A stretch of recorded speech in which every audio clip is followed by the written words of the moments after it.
so I'm going to give it just a few more minutes to give other individuals an opportunity to get logged on, and then we'll get started.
I have a few more trying to get logged in. They're trying to enter the password.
We're waiting on two more. I just had Miss Cook just text me, and she said two more parents are trying to log in. The password wasn't working for them, so give it just one more minute.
Okay, so I'm going to go ahead and get started. Ms. Cook said there was one more parent trying to access it. I think that maybe they're going to view it via the YouTube live link. Okay, so I just wanted to welcome you all to our annual Title I meeting for the BHS campus. We are excited to be here. We're excited to have participants available with us. And thank you for giving us your time so that we can share this important information with you. Also, I said just a second ago that it's streaming live on YouTube. So if at any point you want to go back and view the video or someone wants to follow up on the information, that's going to be available on the Blytheville High School YouTube page. It's streaming live, and then after the live is over, there will be a short delay, usually around 5 minutes, and then the video is available for rebroadcast. So I'm going to go ahead and share my screen with you because I want you to be able to view the agenda.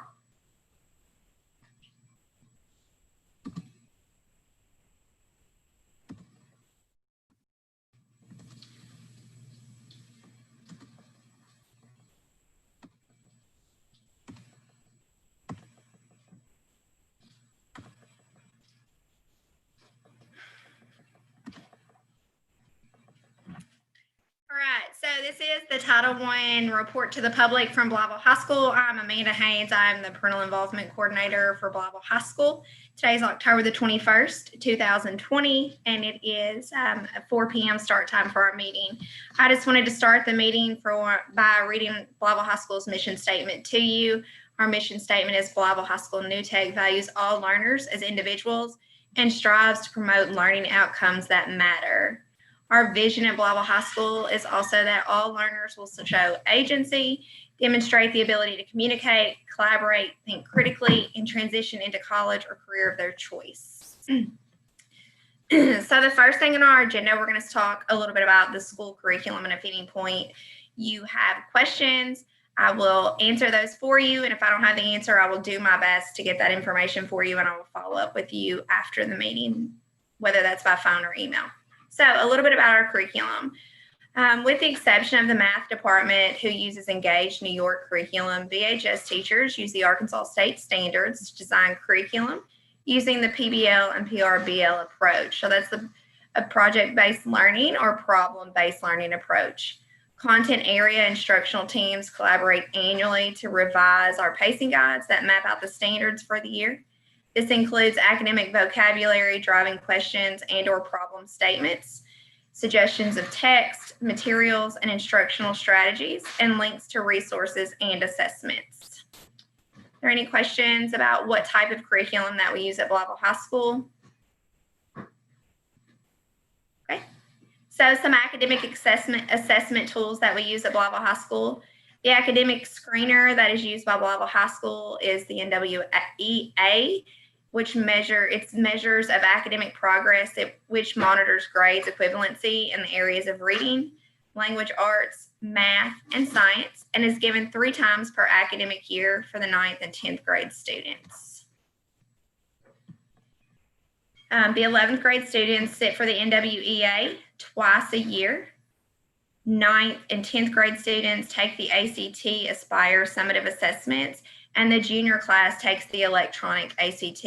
All 3 of those grades of students take those assessments annually, so once a year. Along with the ACT Aspire, select students take an alternative assessment. That's the DLM. It stands for the Dynamic Learning Map. The ELL students are assessed additionally using the ELPA 21, which is the English Language Proficiency Assessment for the 21st century.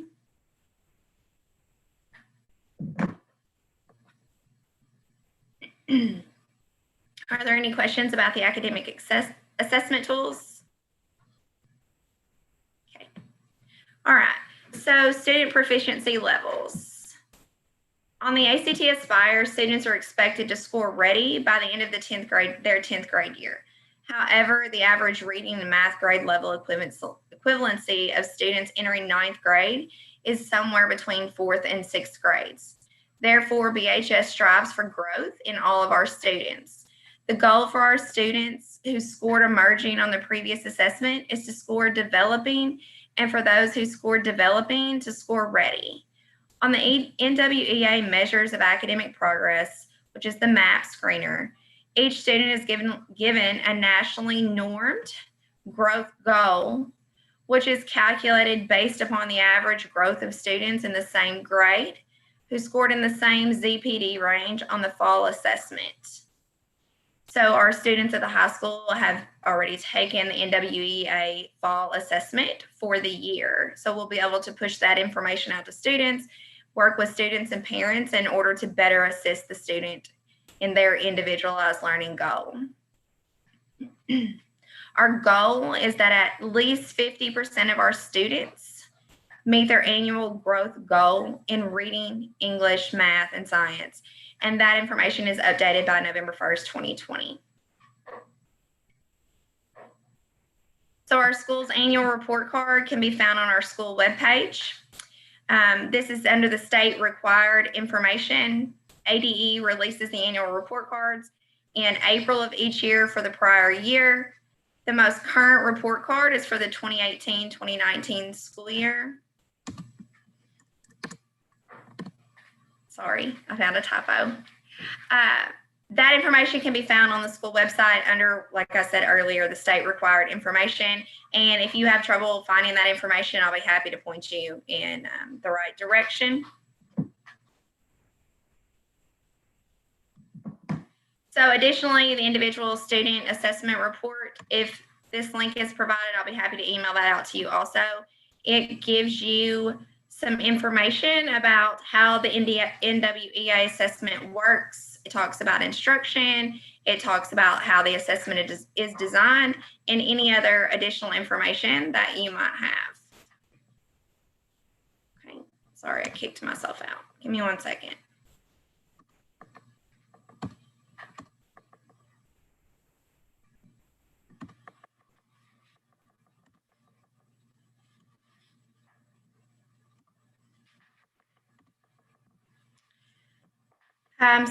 We also have a parental involvement plan that is updated to our school and our school website. Each building has their own plan that's also submitted to the state once a year for approval. If you would like a copy of that, I'll be happy to forward that to you in email, or I can make printed copies available for you to pick up in the Welcome Center.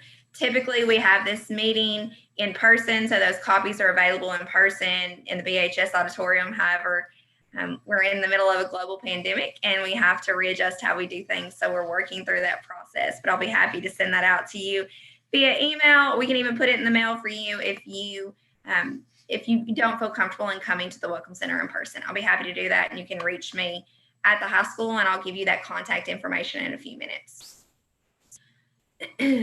Additionally, we have what's called a student parent compact. This information can be located in the Blytheville High School handbook that can also be found on our district website. I've linked it here and I can share this agenda with anyone who would like this agenda after the meeting. That information can be found on page 109 of the 2020-2021 student handbook. There's my contact information. That is my email address. It's ahaynes@BlythevilleSchools. Notice it ends in an s.net. You can call the high school at any time. And then Ms. Brown, who works in the Welcome Center, she'll be happy to transfer to you or to my classroom, or take a message and then I'll call you back at my next available time. Meeting with parental involvement and building administrators. So to be clear, parents have the right to ask for a meeting with the parental involvement facilitator and building principals to discuss and formulate suggestions and to participate in discussions about the education of their children. Reasonable access to staff, opportunities to volunteer and participate in their child's class. We would love to hear from you this year.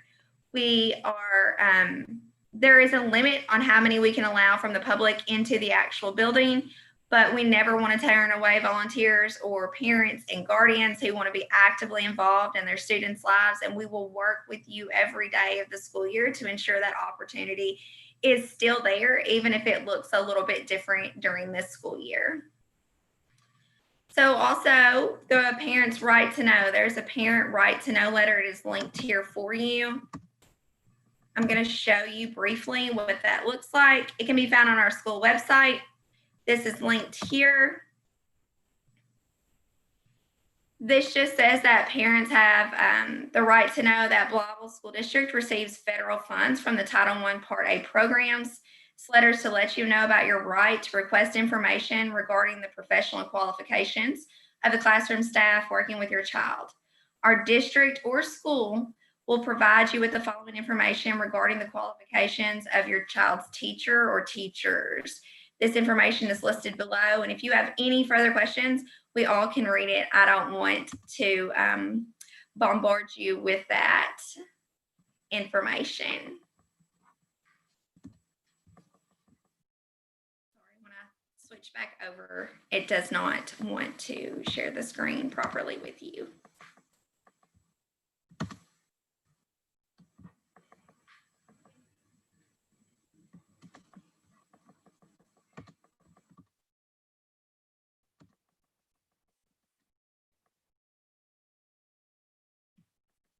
So additionally, teacher and paraprofessional qualifications. All teachers meet Arkansas qualified teacher requirements.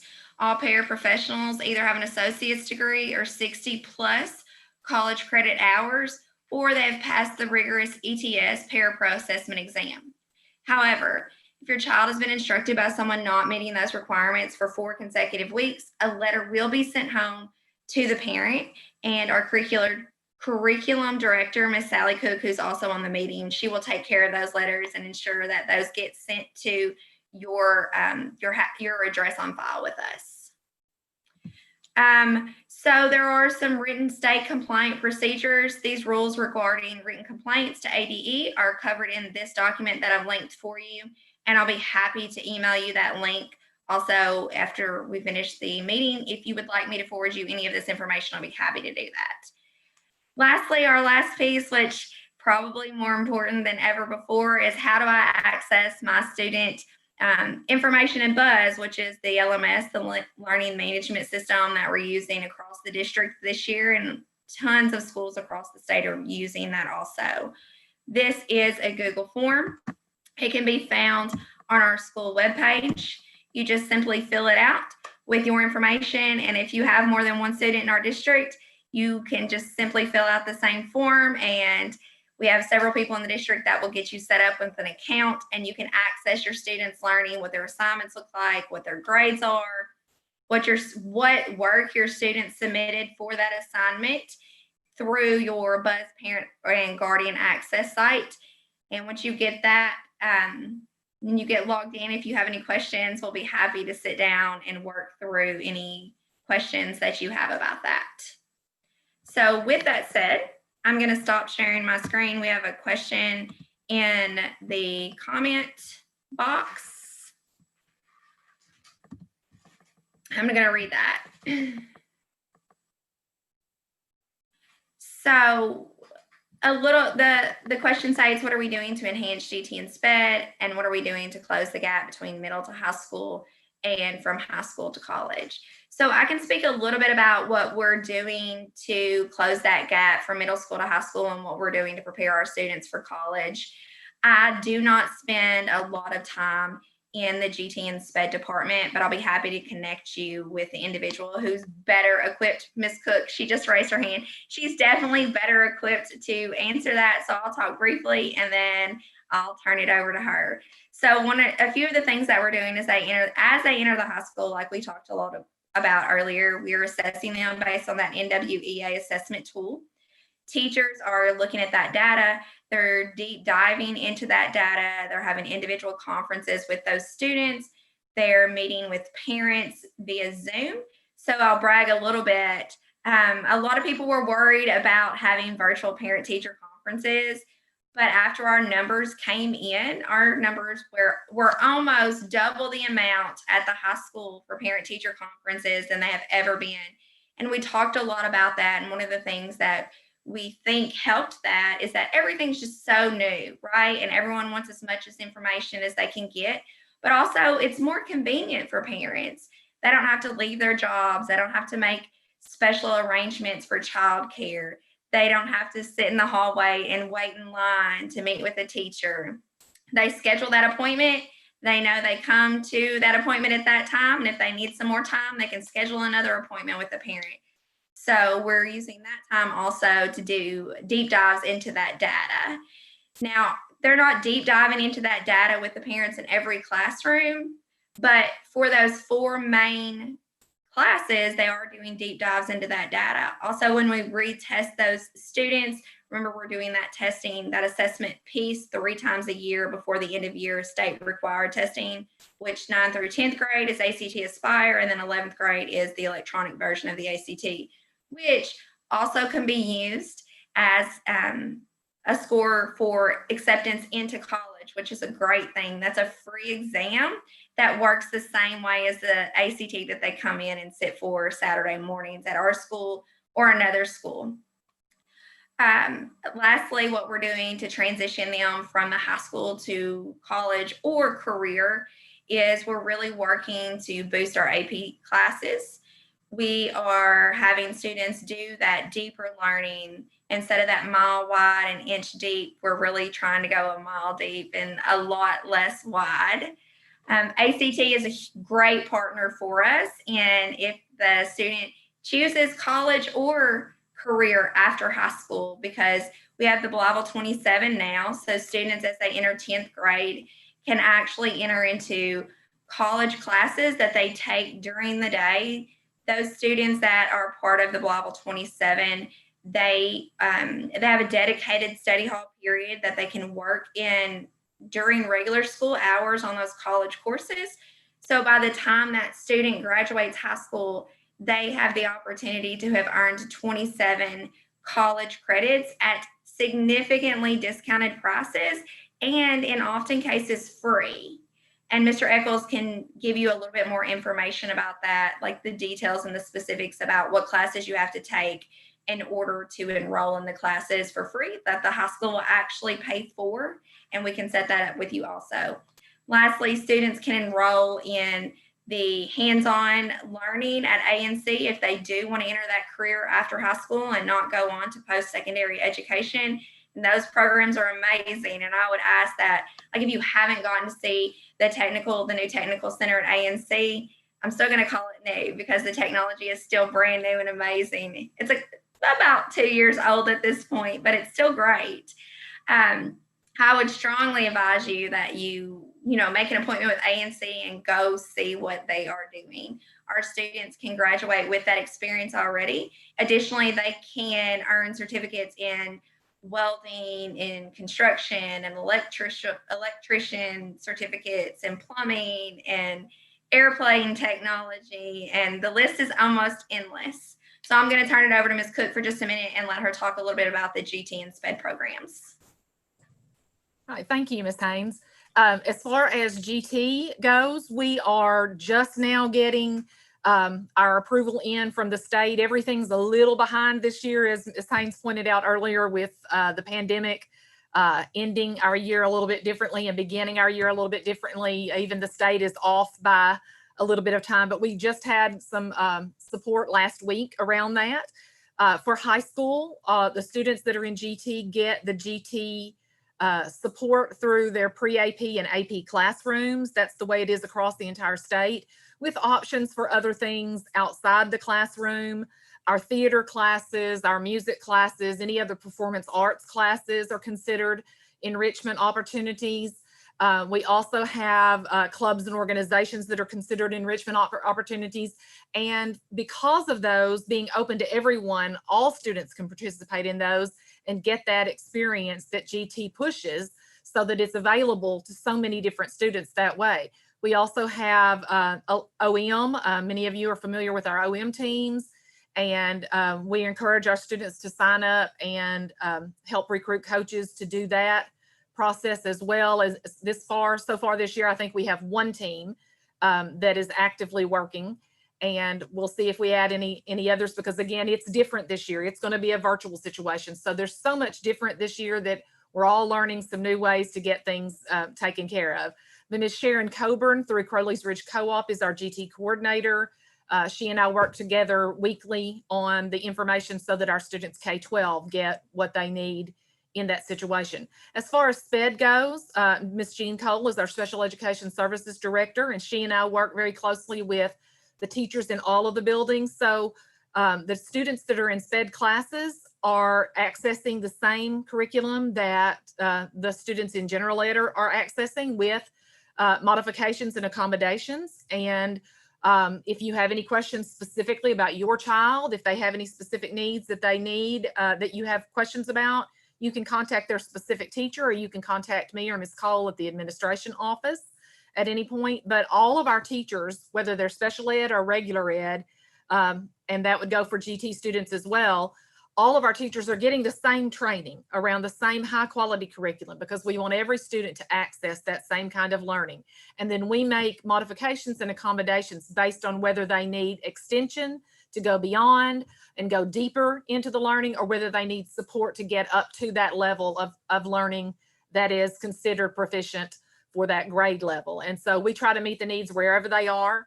And we blend that information and work very closely with the middle school so that there's a smooth transition for those students between both of those buildings. I will say that we also add a lot of time where we're partnering, where we're meeting with the principals from the middle school and high school together, and the principals from assistant principals from middle school and high school together, so that we can, again, close any gaps that there may be in between in that area. And I also just want to thank Ms. Haynes for putting this together. I know that although we don't have as many online right now, this is recorded, so any parent will have access to come in. And I hope that some of you will be listening to this later on. And if you have questions about what's going on at Blytheville High School, she's given you contact information so that you can ask. We always want to be open to answer whatever questions you have and provide opportunity for you to connect even more closely with your child's teachers. And so I thank you, Ms. Haynes, for putting this information out there. And of course, we at the district are always available as well.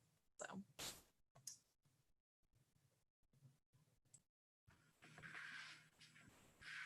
Are there any more questions? You're free to ask them on whether you unmute yourself, or you're free to put them in the chat. You can either send the chat privately to me if you don't want your name attached to the chat, and I'll be happy to read the question to the group, or and we can respond, whoever's best equipped to respond to that question. And if we don't have the answers, we will find the answers for you, and we'll make sure you get that answer, or you're free to just unmute yourself.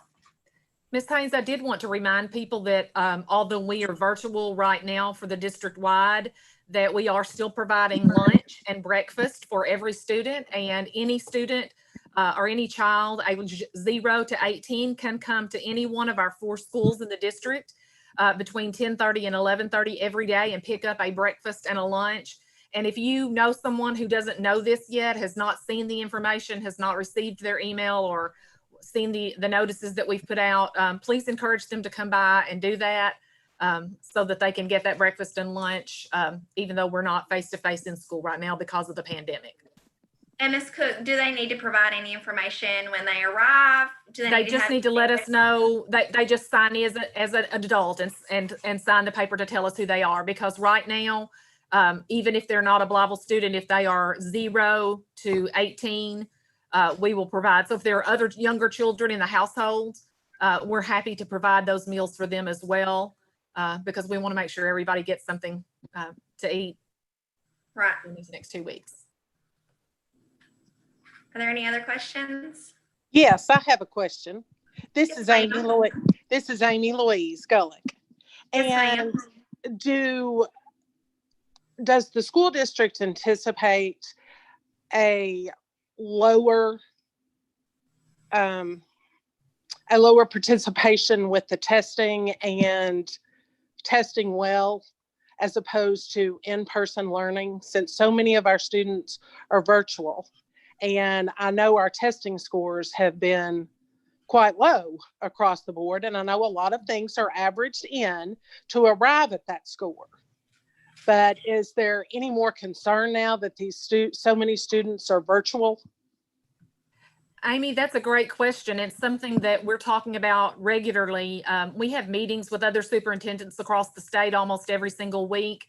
Mr. Ashley does, and I meet with other curriculum directors and other educators from the state. And it's something that everyone is concerned about, and not just in Arkansas, about what will these test scores look like. And so we're hoping that we can modify and adjust. Some of our students are actually doing better in the virtual world with that face-to-face and Zoom and some one-on-one meetings with their teachers than they did when they were in a classroom. And others really need that face-to-face. And so that's one reason why when we're doing our virtual Fridays, that our younger students are going to be coming to school until 11 o'clock that day, because they on the whole do need that face-to-face a lot more so than the others. So, but yes, we really, it's an unknown. We have no idea at this point, and I don't think anybody else does. As I said, we meet with people all across the state, and no one can tell us what testing is going to look like. But we're trying to keep data so that we have data on virtual students and data on face-to-face students, and we can see the difference. And that will help us as we move into the future, because I don't think virtual is ever going away from this point on in our world. I feel like it's always going to be an option, even if the pandemic gets better and we have more face-to-face. We'll always have some virtual from here on out. Thank you for asking. Okay, well, I was just going to add, like, as a teacher, these first 8 to 9 weeks of school and virtual learning, I've learned so much. And obviously you can't go back and change that now, but you can start from today, and every day forward gets better and better for both virtual and in-person students.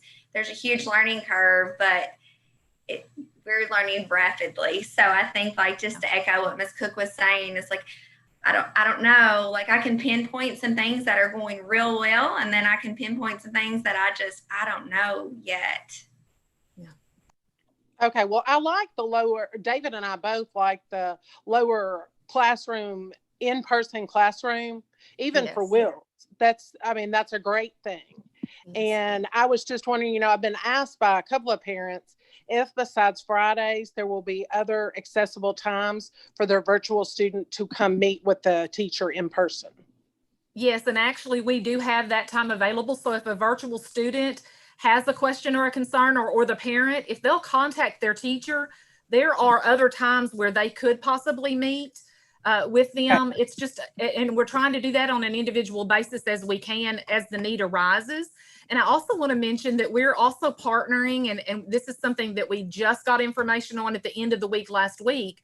The state has created a task force that is going to help us focus on those students that are virtual, that are having more trouble than others, so that we can reach out to those kids and their parents with extra people that don't work for our district, because we've got all we can handle on the district. But this is something they're doing across the state with a group of people who are going to help us reach out to parents and students who might need a little bit more support, and help get them a little bit more involved. So I'm excited that the state is thinking about this and they see the need, and they're going to be working with us. So we'll have some more information about that coming soon.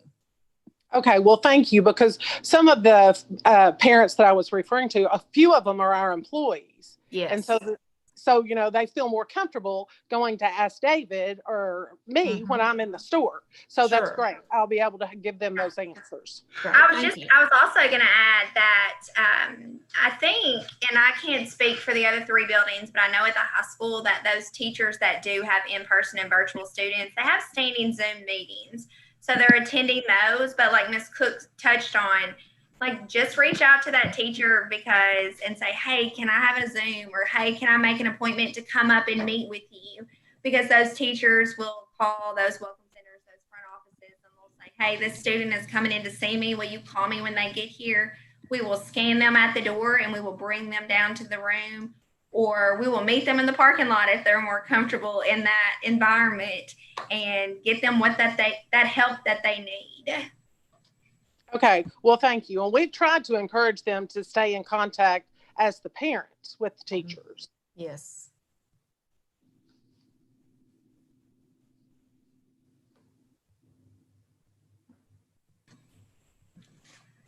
Anyone else have any additional questions?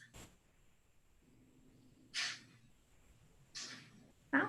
Okay. I want to thank you all so much for coming and listening to what we had to say. We appreciate you for attending the Blytheville High School Title I meeting. And again, my contact information is A. Haynes, that's AHAYNES, at BlythevilleSchools.net.